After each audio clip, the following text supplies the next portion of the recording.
दूध का दूध पानी का पानी అంటే పాలకు పాలు నీళ్లకు నీళ్లు అని అర్థం. ఫోన్ ట్యాపింగ్ జరిగిందంటూ ఇన్నాళ్ళు బ్రహ్మాండమేదో బద్దలైపోయినట్లు బిల్డప్ ఇచ్చిన రేవంత్ రెడ్డి కుట్రలు పటాపంచలయ్యాయి. రేవంత్ తానా అంటే తందానా అన్నట్టు రంకెలేసిన హస్తం నేతల పచ్చపత్రికలు, ఆంధ్ర యూట్యూబ్ ఛానళ్లు తప్పుడు ప్రచారాలు పేలిపోయాయి. ఫోన్ ట్యాపింగ్ కేసు అంతా బూటకమని గుంపు మేస్త్రి ముఠా పథకం ప్రకారం చేస్తున్న అబద్ధాల విష ప్రచారమని తెలంగాణ సమాజానికి తెలిసిపోయింది. కుయుక్తులు పన్నింది ఎవరో, కుట్రలు చేసింది ఎవరో తేట తెల్లమైంది. సినీ తారల ఫోన్ ట్యాపింగ్ కు ఎలాంటి ఆధారాలు లేవని స్వయంగా తెలంగాణ పోలీసులే చెప్పటం, ఇదంతా జాతీయ పత్రికలు మీడియాలో రావటం, రేవంత్ సహా పచ్చ మీడియా బూతు పత్రికల భాగోతం బహిర్గతమైంది. నిజం నిగ్గు తేలింది. రేవంత్ ముఠా ఎల్లో మీడియా అబద్ధాల బతుకును సమాజం ముందు మరోసారి దొరికిన దొంగల్లా నిలబెట్టింది.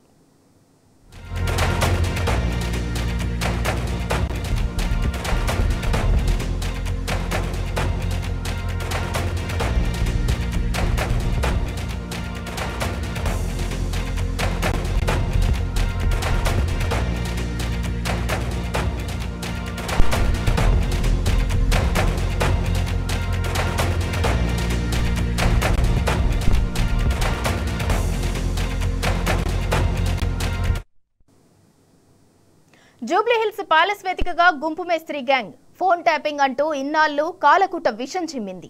సినీ తారలు ఇతరుల ఫోన్లు ట్యాప్ అయినట్లు పెడబొబ్బలు పెట్టింది. ఫోన్ ట్యాపింగ్ వెనుక కేసీఆర్, కేటీఆర్, హరీష్ రావు ఉన్నారని, వారి కనుసన్నల్లోనే ఇదంతా సాగిందంటూ తమ సోషల్ మీడియాలో తప్పుడు కూతలు కూసింది. వాటికి ఆంధ్ర మీడియా, ఎల్లో పత్రికలు వంతపాడాయి. అయితే దాచేస్తే దాగుతుందా నిజం? రేవంత్ కుట్ర ప్రపంచమంతా అసత్యమేనని తేలిపోయింది. సినీ తారల ఫోన్ ట్యాపింగ్ కు స్పష్టమైన ఏ ఆధారము లేదని స్పష్టమైంది. పక్క రాష్ట్రం నుంచి ఎల్లో బాస్ ఆర్డర్ వేస్తే ఇక్కడ ఆయన శిష్యుడు ఓటుకు నోటు దొంగ పచ్చ మీడియా కలిసి నడిపిన అడ్డమైన కుతంత్రమేనని బట్టబయలైంది. బీఆర్ఎస్ నాయకులను బద్నాం చేసేందుకు, వారి ప్రతిష్టను తగ్గించేందుకు పన్నిన పన్నాగమేనని ఓ పోలీసు ఉన్నతాధికారి మాటలతో బయటపడింది. ఇదే విషయాన్ని ది హిందూ పత్రిక టాప్ స్టోరీగా రాసింది. ఫోన్ ట్యాపింగ్ పేరుతో రేవంత్ రెడ్డి ముఠా చేసిన తప్పుడు ప్రచార కుతంత్రాన్ని దేశమంతటికీ చాటి చెప్పింది.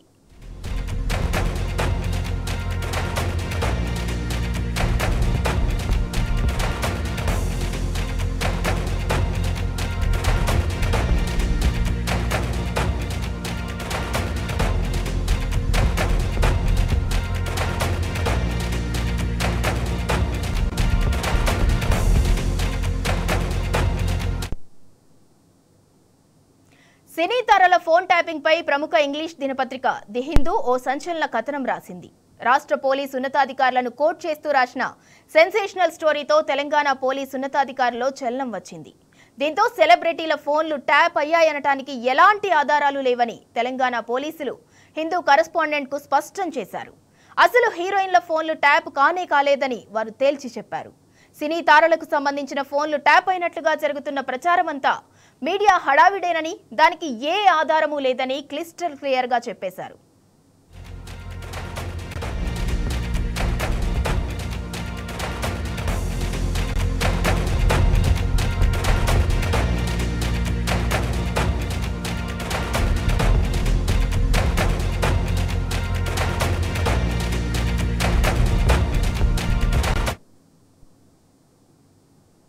ఫోన్ ట్యాపింగ్ అంతా బూటకమేనని బీఆర్ఎస్ ఎప్పటి నుంచో చెబుతూ వస్తోంది. కానీ అధికారంలోకి వచ్చినప్పటి నుంచి రేవంత్ సర్కార్ ఫోన్ ట్యాపింగ్ పేరిట తప్పుడు ప్రచారం చేస్తూనే ఉంది. ఇందులో భాగంగానే సినీ తారల ఫోన్లు ట్యాప్ అయ్యాయని రేవంత్ రెడ్డి సహా కాంగ్రెస్ నేతలంతా నోటికొచ్చిన కూతలు కూశారు. లీకుల పేరుతో నాటకాన్ని రక్తి కట్టించింది. వీటిని బేస్ చేసుకుని కొన్ని పచ్చ టీవీ ఛానళ్లు, యూట్యూబ్ ఛానళ్లు పేట్రేగిపోయాయి. పిచ్చి వార్తలు, పైత్యపు విశ్లేషణలు, సిగ్గు ఎగ్గులేని థంబ్నెయిల్స్ తో జర్నలిజం పేరుతో బ్రోకరిజానికి పాల్పడ్డాయి. మీడియా హౌస్ అన్న విఘ్నత లేకుండా స్లాటర్ హౌసుల్లా ప్రవర్తించాయి. ముఖ్యంగా ఎల్లో పార్టీ భజన ఛానల్ మహా టీవీ కేటీఆర్ టార్గెట్ గా అడ్డమైన థంబ్నెయిల్స్ పెట్టింది. లేనిపోని రంకులు అంటగడుతూ సోషల్ మీడియాలో వైరల్ చేసింది. దీనికి బీఆర్ఎస్ నేతలు కూడా గట్టి కౌంటరే ఇచ్చారు. నోటికొచ్చినట్టు రాస్తే వీపు విమానం మూత మోగిస్తామని తెలియజెప్పారు. అయితే తెలంగాణ అస్తిత్వం మీద దాడి జరిగినప్పుడు కిక్కుమనని కాంగ్రెస్, బీజేపీ నేతలు ఆంధ్రబాబు ఛానల్ కోసం గొంతు చించుకున్నారు. రోత థంబ్నెయిల్స్ పెట్టి కేసీఆర్, కేటీఆర్ల వ్యక్తిత్వ హననానికి ఎలా పాల్పడుతున్నారని అడగకుండా తాము చంద్రబాబు ఆయన శిష్యుడు రేవంత్ బినామీ ఛానల్స్ కు కాపలా కుక్కల్లా పనిచేస్తున్నామని సిగ్గు లేకుండా ప్రకటిస్తున్నారు.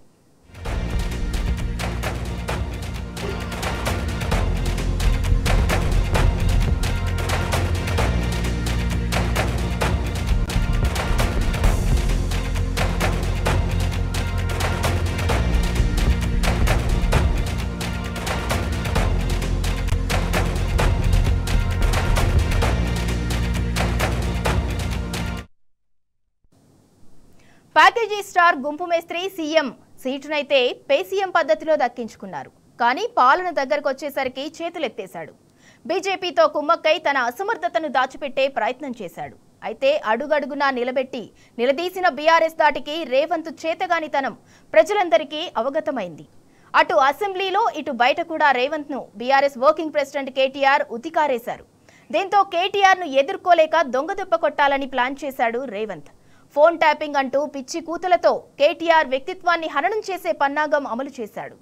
బీఆర్ఎస్ ను బద్నాం చేయడానికే ఫోన్ ట్యాపింగ్ అంటూ ఊదరగొట్టాడు. అయితే ఫోన్ ట్యాపింగ్ అనేది దేశ రాష్ట్ర రక్షణకు సంబంధించిన అంశం. ఇదంతా ఆయా వ్యవస్థల పరిధిలోనే జరిగే వ్యవహారం.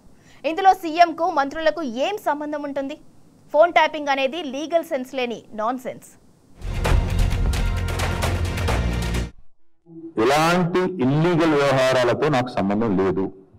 ఫోన్ ట్యాపింగ్ అని చెప్పి లీకు వీరుడు రేవంత్ రెడ్డి గారు పాపం డైరెక్ట్ గా ప్రెస్ కాన్ఫరెన్స్ పెట్టే దమ్ము లేదు. డైరెక్ట్ గా ఆధారాలు ప్రజల ముందు పెట్టే దమ్ము లేదు. ఏముందో విషయం ఎవరికి తెలియదు. పోలీస్ రిమాండ్ లో ఉన్న వాళ్ళు కూడా ఫోన్లకు వెళ్ళి మీకు లీకులు వస్తాయి. ఈయన లీకు వీరుడు. మరి లీకు వీరుడు ఏదో కష్టపడి నా క్యారెక్టర్ అసాసినేషన్ చేయాలనే ప్రయత్నంలో చాలా బలంగా ఉన్నాడు. ఏదో హీరోయిన్లో నేను బెదిరించిన అంటది ఆ మంత్రి. అది నెత్తిందా లేదా నాకు తెలియదు. నాకు అంత కర్మ ఏంది, నాకు ఈ దిక్కుమాల పని చేసే పరిస్థితి ఏంది, నాకు ఎలాంటి ఫోన్ ట్యాపింగ్ వ్యవహారంతో నాకు ఎలాంటి సంబంధము లేదు. ఈ అడ్డమైన మాటలు ఎవరైనా మాట్లాడితే, చెత్త మాటలు ఎవరైనా మాట్లాడితే వారు మంత్రి అయినా ముఖ్యమంత్రి అయినా తాట తీస్తాము, లీగల్ గానే చూసుకుంటాం. నాకు ఎవరిని బెదిరించాల్సిన అవసరం కానీ ఎవరిని ట్యాపింగ్ చేయాల్సిన అవసరం లేదు. కానీ ఆనాడు కిరణ్ కుమార్ రెడ్డి గారు 2011లో ముఖ్యమంత్రిగా ఉన్నప్పుడు మేము ఆరోపణ చేయాల. కాంగ్రెస్ ఎంపీలు ఆనాడు ఈ రోజు కాంగ్రెస్ ప్రభుత్వంలో మంత్రులుగా ఉన్నవాళ్ళు, ఎమ్మెల్యేలుగా ఉన్నవాళ్ళు కోమటిరెడ్డి రాజగోపాల్ రెడ్డి, డాక్టర్ గడ్డం వివేక్, అదేవిధంగా పొన్నం ప్రభాకర్ గారు ఈరోజు మంత్రి. వీళ్ళు ముగ్గురు ఆనాడు ఆరోపణ చేసినారు. సుఖేందర్ రెడ్డి గారు కూడా ఉన్నారనుకుంటా. అప్పుడు మా ఫోన్లను ట్యాపింగ్ చేస్తున్నాడు కిరణ్ కుమార్ రెడ్డి, తెలంగాణ కాంగ్రెస్ ఎంపీల ఫోన్లను ట్యాపింగ్ చేస్తున్నాడు కిరణ్ కుమార్ రెడ్డి అని చెప్పి ఆనాడు కాంగ్రెస్ ఎంపీలు అప్పటి కాంగ్రెస్ ప్రభుత్వం మీద ఆరోపణ చేశారు. ఎందుకు? అంతకుముందు మీలో ఆరోపణ చేశారు కదా. 2004 నుంచి దిగండి. ఫోన్ ట్యాపింగ్ ఏమేమి జరిగింది, ఎక్కడెక్కడ జరిగింది, 2004 నుంచి ఏమేమి కుంభకోణాలు జరిగింది, లంబకోణాలు జరిగింది అన్ని చేయండి. ఆ రోజు అధికారుల ప్రమేయం నిజంగానే జరిగింది అనుకుంటే ఒక్క నిమిషం ఈ అధికారులకు ఎవరికి తెలియదా? వారెవరు బాధ్యులు కాదు, ఒక కేసీఆర్ గారు మాత్రమే బాధ్యుడు అనే లైన్లో ఇవాళ ఏదైతే లీకులు ఇస్తున్నారో లీకు వీరుడు, నేను అడుగుతా ఉన్నా. మరి మహేందర్ రెడ్డి గారు, శ్రీధర్ రెడ్డి గారు, రవి గుప్తా గారు, ఇంకా చాలా మంది ఉన్నారు.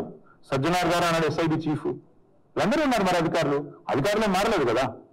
ఫోన్ ట్యాపింగ్ నేను డిమాండ్ చేస్తున్నా ఈ ప్రభుత్వాన్ని. మీకు చిత్తశుద్ధి ఉంటే 2004 మొదలుపెట్టు. ఏమేమి ట్యాపింగ్ జరిగినాయి నేను నా ఆరోపణ కాదు కదా. ఈరోజు నీ ప్రభుత్వంలో నీ పక్కన కూర్చున్న పొన్నం ప్రభాకర్ గారు అరే ఆరోపణ చేసిండ్రు. ఏమని? ఆనాడు కిరణ్ కుమార్ రెడ్డి ప్రభుత్వం నా ఫోన్ ట్యాపింగ్ చేస్తుంది. మరి అది వాస్తవమా కాదా? బయటికి విచారణ గ్యాంబెట్ పెంచు. ఆనాడు అధికారులందరినీ పిలిపి, రిటైర్డ్ అందరినీ పిలిపి నీ కాంగ్రెస్ ప్రభుత్వం ఫోన్ ట్యాపింగ్ చేసిందా లేదో చూద్దాం. నాకేం భయం లేదు. మేము చాలా స్పష్టంగా ఉన్నాం, చాలా క్లారిటీతో ఉన్నాం. కాబట్టి దయచేసి నేను నిన్న కూడా ఏంటంటే ఈ యూట్యూబ్లలో పెట్టి పనికిమాలకు లీకులు ఇచ్చి అధికారికంగా ప్రెస్ కాన్ఫరెన్స్ పెట్టకుండా రిమాండ్ రిపోర్ట్లు అని చెప్పి లీకులు చేసి ఎన్ని రోజులు బతుకుతారండి? ఎన్ని రోజులు టైం పాస్ చేస్తారు? దేశంలో ఫోన్ ట్యాపింగ్ ను దుర్వినియోగం చేసిన దరిద్రపు గొట్టు చరిత్ర కాంగ్రెస్ పార్టీదే. ఇందిరాగాంధీ హయాంలో సొంత పార్టీ నేతల ఫోన్లను ఆమె ట్యాపింగ్ చేయలేదా? ఈ సంగతి ఒరిజినల్ కాంగ్రెస్ నేతలకు తెలుసు. కాంగ్రెస్ పార్టీలో చంద్రబాబు ఏజెంట్గా చేరిన రేవంత్ కు తెలియకపోతే ఆశ్చర్యమేమీ కాదు. తెలంగాణ ఉద్యమ సమయంలో కేసీఆర్ ఫోన్ను కూడా ట్యాపింగ్ చేయలేదా? అప్పుడు బీఆర్ఎస్ ఇలాగే హడావిడి చేసిందా? కాంగ్రెస్ నేతల మాదిరిగా కుసంస్కారం ప్రదర్శించిందా? ఇవాళ ఫోన్ ట్యాపింగ్ జరుగుతలేదు తెలంగాణలో చెప్పండి. ఇప్పుడు 30-40 ఏళ్ల కింద ప్రారంభమైన ప్రక్రియ అది. కేంద్ర ప్రభుత్వ అధికారులైనా రాష్ట్ర ప్రభుత్వ అధికారులైనా వాళ్ళ యొక్క పరిపాలన అవసరాల కొరకు, వాళ్ళ భద్రత కొరకు వాళ్ళు చేస్తారు కొన్ని. దానికి ఏ ముఖ్యమంత్రికి అవసరం, ఏ మంత్రులకి ఏం అవసరం? ఏదో వీడు వింటున్నట్టు, కేటీఆర్ ఎవరితోనో మాట్లాడుతుంటే, కేసీఆర్ ఎవరితోనో మాట్లాడుతుంటే వీడే విన్నట్టు మీమ్స్ పెట్టి రాసి ఇది మా మీద దాడి జరిగింది నేను డ్రామాలు ఆడుతున్నారు. ఇంత పొద్దు ఎగిరిపడుతున్న మనగాళ్ళు. వీళ్ళ భాష వీళ్ళు మాట్లాడింది ఒక్కసారికి ఎవరికి అర్థం కాదు, మామూలుగా మాట్లాడితేనే. వీళ్ళ తన్నల కట్ట ఇంకా వీళ్ళ ఫోన్ సంభాషణలు ఏమైనట్టు మేము వీళ్ళ మొక్కలకి ఒక్కటి వచ్చిందా ఇప్పటి వరకు? ఒక దాంట్లో ఎక్కడైనా వస్తే అవ్వాలనే వస్తుంది. వస్తే దాని ఫలితం తెల్లారు మన్నాడు కనబడుతుంది.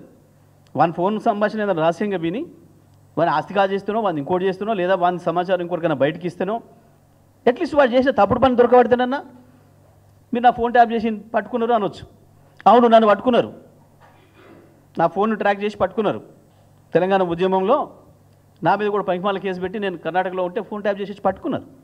నేనేం ఏడవలేదే, మొత్తుకోలేదే నా ఫోన్ ట్యాప్ చేసిండు అని. ఉద్యమకారుడిగా నా విధి నేను చేసినా, పోలీసుగా వాళ్ళ పని వాళ్ళు చేశారు. లేని వాటిని మీరు ఊహించి రాసి మేము ఇదే జర్నలిజం మాది అంటే మాత్రం ఒప్పుకునేది లేదు.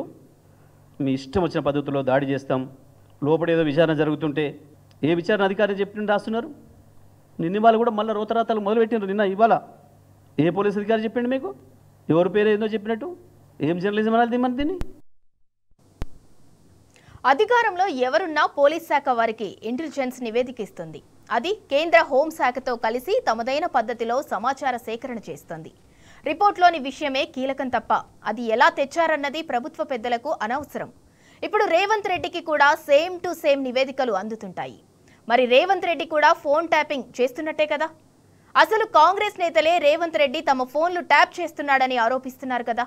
మరి రేవంత్ రెడ్డిని ఏం చేయాలి? అసలే రేవంత్ రెడ్డి పాస్ట్ రికార్డ్ అంతా కూడా వర్స్ట్ కదా.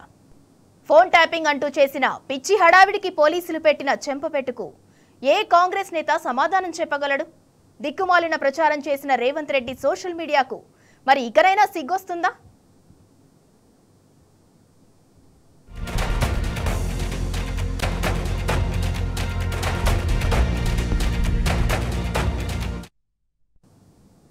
ఫోన్ ట్యాపింగ్ ఆరోపణల వెనుక అతిపెద్ద కుట్ర ఉంది. ఓటుకు నోటు కేసులో బీఫ్ టు మీ అంటూ దొరికిపోయిన ఆంధ్రబాబు డైరెక్షన్లోనే ఈ ప్రాపగండా అమలైంది. ఓటుకు నోటు కేసులో అడ్డంగా దొరికిన రేవంత్ ఈ కుట్రలోనూ కీలక పాత్రధారి. అందుకే ఎల్లో దొంగల మీడియా ముఠా అంతా ఒక్కటైంది. కేసీఆర్, కేటీఆర్, హరీష్ రావుపై ఒక ప్రణాళిక ప్రకారం అబద్ధాల ప్రచారపు దాడి చేసింది. సైకో రాతలతో వికృత వార్తలు వండి వచ్చింది. అయితే దీనిపై తెలంగాణ సమాజం తిరగబడింది. జర్నలిజం పేరులో బ్రోకర్ వార్తలు, తప్పుడు థంబ్నెయిల్స్ సృష్టించిన ఆంధ్రబాకను తుక్కు రేగ్గొట్టింది. మిగతా వారికి కూడా నెక్స్ట్ మీ వంతేనని వార్నింగ్ ఇచ్చింది. అయితే బూతురాతల దొంగ ఎవడంటే నేనేనంటూ చెత్త పలుకులతో భుజాలు తడుముకున్నాడు ఏబిఎన్ రాధాకృష్ణ. ఫక్త్ ఎల్లో విషయమంతా కలంలో నింపుకొని తెలంగాణ బీఆర్ఎస్ జాగిరా అంటూ సిగ్గులేని రాతల వాంతులు చేసుకున్నాడు. దీనిపై యావత్ తెలంగాణ భగ్గుమంది. ఎస్, తెలంగాణ బరాబర్ బీఆర్ఎస్ జాగిరేనని తేల్చి చెప్పింది. అసలు అడగడానికి నువ్వెవడువని కూడా కడిగిపారేసింది.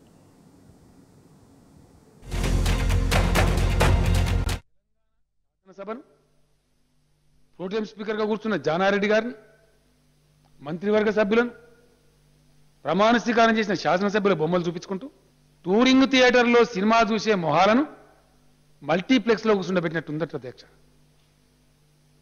టూరింగ్ టాకీస్లో సినిమాలను తీసుకొచ్చి కూర్చోబెట్టి మల్టీప్లెక్స్లో కూర్చుండబెట్టి ఎట్లుంటుందో తెలంగాణ శాసనసభ్యుల పరిస్థితి ఉందట అధ్యక్ష.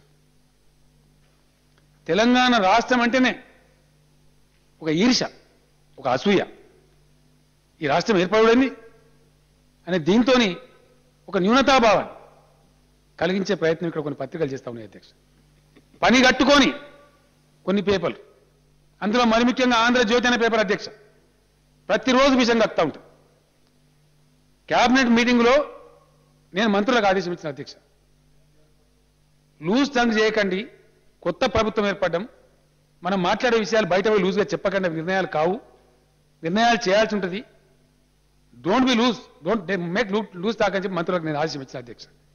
దానికి ఏం రాస్తుంది అధ్యక్ష ఈ పేపర్? మొహం స్టార్ట్ చేసిన మంత్రులట. అంటే క్యాబినెట్లో అయిపోయాయని నీకు పూజ కూర్చున్నట్టు చెప్తే చెప్పినట్టు, లేకపోతే మొహం స్టార్ట్ చేసినట్ట. ఏం వార్త అధ్యక్ష ఇది? మంత్రులను పట్టుకుని చాలా తుఫాన్లు చూసినాం, చాలా విపత్కర పరిస్థితులు ఎదుర్కొన్నాం. నేను చాలా ముండి ఘటాన్ని.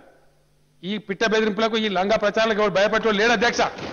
నా గుండె మండి చెప్తావు నీ మాట.